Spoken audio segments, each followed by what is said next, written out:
So I am wondering if this Marvel's Midnight Suns game will be worth buying. I am happy to see the darker side of Marvel because it don't get that much attention. Putting all these characters in the game was a great choice, even though some characters seem a little bit out of place. There are a few bright spots in this game, such as the storyline and the interesting characters you will get to interact with, but Firaxis definitely got me at a loss with the combat. I'm your host, Mr. Unleashed. Now I'm here to point out a few things about this game that have me a little concerned. Remember to hit one of those engagement buttons during the video. Welcome to Mr. Unleashed World. Now as I sit back and watch the gameplay trailer of Midnight Suns, the first thing that came to my mind was this looked pretty damn good. But in the back of my mind, I had to think, this is another Marvel inspired video game. So I proceeded with caution. First thing that is really cool about the game is the fact you can customize your very own superhero and able to fight along with the less spoken about heroes such as Blade, Doctor Strange, and Ghost Rider.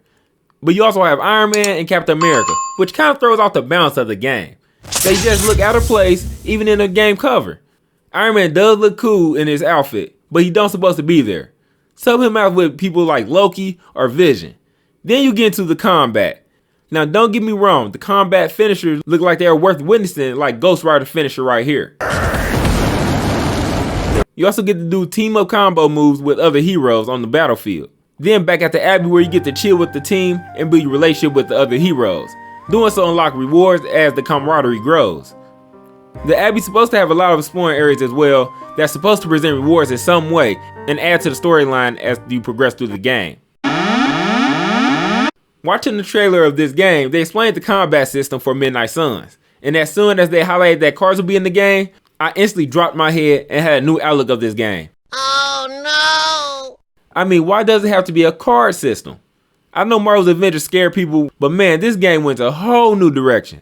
When it comes to these Marvel games, I want to fight freely and fight multiple enemies freely. Doing this moving and select, then move, seems like it takes a little bit too much time.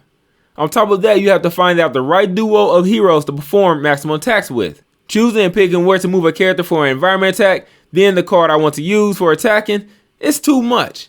I know there's a gamer fan base for this, but how long will the Marvel fan base cling to this kind of combat strategy? I have to wait 3 seconds or so just to watch all the enemies set up like we in Toy Story. The turn-based combat just throws the game off and ruins the flow of the game combat sequence. Some people don't see this as much of a problem as I do, but if you're playing this game for hours and using the cards to attack and then reposition players on the map, take patience and more time to get through the game. I'm not saying this is a bad game, but I do want to inform the gamers that this card-based attack system will require more effort to play than just run around and fight enemies at will. If you like this style of gameplay, then more power to you. Firaxis is incorporating a normal RPG game into a card game, but they could have picked a different game to do this with. Marvel Midnight Suns do not look right being a turn-based card game using Marvel characters. All the Marvel games thus far has not done so, and this is not the right time to be different. The game as a whole seems to be well put together and is worth experiencing from what I've seen from the gameplay and the developers, minus the card-based attacking system. Only time will tell if this game caused a big splash or tiny ripple. Don't forget to hit one of those engagement buttons and to subscribe for more game information and game reviews. Welcome to Mr. Unleashed World.